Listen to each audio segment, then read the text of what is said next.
They call it wilderness therapy, you know the deal. Head out to the mountains, clear your mind, get back to nature.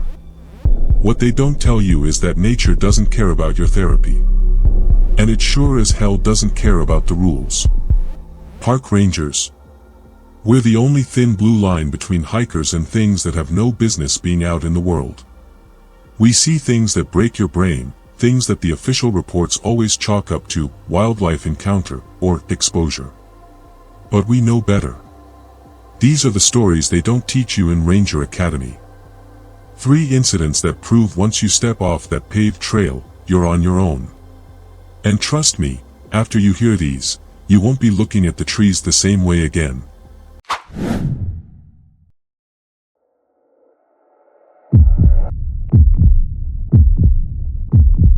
It was mid-October at Redwood National, the tail end of tourist season. Ranger Ben Carter, a good old boy from Montana, was wrapping up his 7-day patrol deep in the northern sector. Ben was meticulous, a by-the-book kind of guy.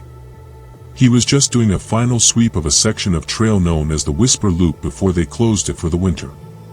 Sunny, crisp air, totally safe, totally quiet. The kind of silence that's rare, you could hear every little pine needle drop. Ben was just logging out a discarded canteen and checking the integrity of a footbridge. Easy money. He was about 2 miles in when the silence changed. Not broken, it changed. He realized he hadn't heard a single bird call, not a woodpecker, not even the distant sound of the highway, which was usually a faint drone. Everything was just gone. He paused, pulling his headset off his ear. Weird, he thought. He checked his radio, dead static. He slapped his handset, tried the check-in code, nothing. He figured it was just a dead spot, happens all the time with these ancient radios. He shrugged it off and kept moving. About a half-mile later, the silence got heavy, thick, like standing underwater. He saw a set of footprints, boot prints, but they were way too big for a standard hiker, almost double his size. And they weren't walking, they were shuffling, dragging the dirt. That made him pull his sidearm, standard procedure for a potential bear, no biggie. He followed the prints, which led him straight off the main path and into a tight cluster of old-growth redwoods. That's when he found the bear. Not a live one, but its remains. It was a massive black bear, gutted, with its thick fur peeled clean back to the spine. But here's the thing that made him turn cold: there was no blood, no mess, just clean, surgical lines where the meat should have been. And the sound was now pressing on his eardrums, a painful, heavy absence of sound. He reached for his radio again. He had to tell someone this was straight up creepy. He realized his radio wasn't just silent, it was vibrating, a low, sickly hum against his hip. He looked down and the display was flashing one word: listen. He froze, backing up slowly. He needed to get out of those trees. That's when he heard it, not a sound in the air, but a sound in his head, a noise like tearing paper, slow, close. He turned, and there, standing 20 feet back on the trail, was a figure. Tall, dark, and covered in what looked like wet, shimmering moss. It wasn't human, it wasn't animal, it was just a tall, thin space that drank the light. It started moving, slowly, gliding toward him, its gait mirroring the shuffling prints he'd seen. He didn't fire, he just turned and bolted. He ran blind through the trees, pushing his lungs to the limit. The sound was deafening now, the tearing paper noise was right behind him. He burst back onto the main trail, his mind screaming, run, run, run. He ran until he hit the road, totally collapsing on the asphalt. He lay there for a minute, totally hyperventilating. The silence was still heavy, but now, he could hear the distant traffic again, faint, but there. He got up, stumbling to his truck, and drove straight back to the station. He filed the report, told them about the bear, the footprints, the radio glitch, left out the moss thing, obviously. They chalked it up to a mountain lion attack and a faulty antenna. He knew the truth. That night, he drove his own truck back out to the Whisper Loop gate. The gate was locked, secure. He checked his personal cell phone. He had a single new voicemail, 12 seconds long. It was just a recording of the deep, painful silence he'd heard in the woods. The phone died immediately after. Ben quit the ranger service 3 weeks later. Walked right off the job. He now works on a fishing boat in Alaska, hundreds of miles from the nearest tree line.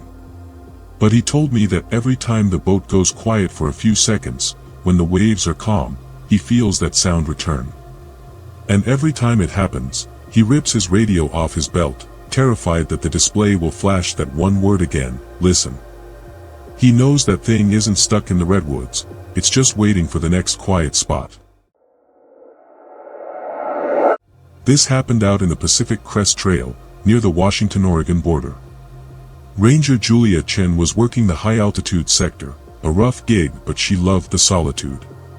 Julia was an adrenaline junkie, not gonna lie, she was a certified search and rescue specialist, totally unflappable. It was late August, beautiful weather, but remote. She was 3 days' hike from the nearest staffed lookout. Her job that week was simple: check the emergency supply caches on 3 separate peaks. She was near the summit of Mount Obsidian when the sun started to drop. She set up her tent in a patch of scrub pine just below the tree line. She was heating up some chili when she saw it. Not near her, but way up on the sheer face of the peak, maybe 400 feet above her camp. A tiny flash of red light, small, quick, like someone blinking a small LED. She grabbed her binoculars. Couldn't be a hiker, that face was pure granite, totally impossible to climb without serious gear, and nobody ever hiked that late. She figured it must be a drone, maybe a couple of bored kids messing with their tech. She watched for a minute, the light blinked once more, then it was gone. She went back to her chili, no biggie, just weird. She woke up around 1 a.m., freezing her butt off. But it wasn't the cold that woke her. It was a sound, a rhythmic, heavy thump just outside the tent. Like something large hitting the dirt, then another, then silence. Julia immediately reached for her radio and her rifle. She unzipped the tent flap slowly and peered out. The thumping had stopped. But now she saw a trail. It wasn't boot prints this time, it was a perfect line of small, circular depressions leading from the sheer granite cliff face straight towards her camp. They looked like suction cups, spaced about 5 feet apart. Her heart started pounding. That's when she looked up at the cliff again. The red light was back. But now it wasn't blinking, it was steady, 2 red lights, spaced perfectly apart, about the size of dinner plates, staring right down at her. And the lights were moving, slowly descending. This wasn't a drone, this was serious. She jammed the radio against her face. Mayday. Mayday. This is Ranger Chen, I have visual confirmation of. The radio cut out with a screeching noise. The descent sped up. The thing was now moving down the cliff face way too fast, making a disturbing, wet slop sound with every downward step. Julia knew she couldn't stay there, that thing was going to be on her in seconds. She grabbed her pack, forgetting the tent and the chili, and ran. She sprinted down the mountain, scrambling over boulders and tree roots. She risked a look back, and that was her biggest mistake. The thing was now at the bottom of the cliff. It was massive, easily 12 feet tall, and its body seemed to be made entirely of stretched, pale skin. It didn't run, it simply stretched one gigantic limb and planted its circular foot 30 feet ahead of itself, then stretched the other. It was covering ground too quick. She screamed, a raw, panicked sound that got swallowed by the mountain. She found a narrow, deep crevasse, barely big enough for her, and she dove headfirst into the darkness. She lay there for an hour, shaking, listening to the heavy slop of the thing passing over the crevasse several times, totally searching for her. Finally, the sound faded into the distance. By dawn, she crawled out, exhausted and totally messed up. She hiked 12 miles back to the emergency cabin, never looked back at Mount Obsidian once. She filed the report, obviously leaving out the 12-foot-tall pale thing with suction-cup feet. She told the supervisor it was a hallucination caused by a contaminated MRE and severe exhaustion. They bought it, put her on paid leave. But before she left the precinct, she checked the latest trail maintenance reports for Mount Obsidian. They confirmed finding the emergency supply cache on the peak. It had been opened, everything was untouched, except for the radio in the supply kit.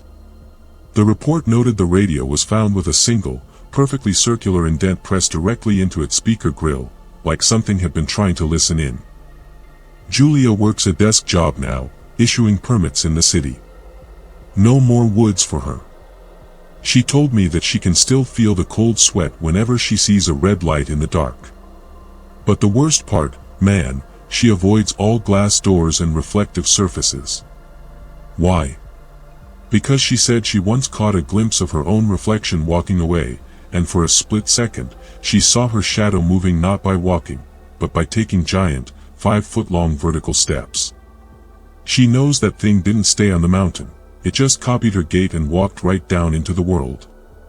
That story is the reason rangers don't look up after dark.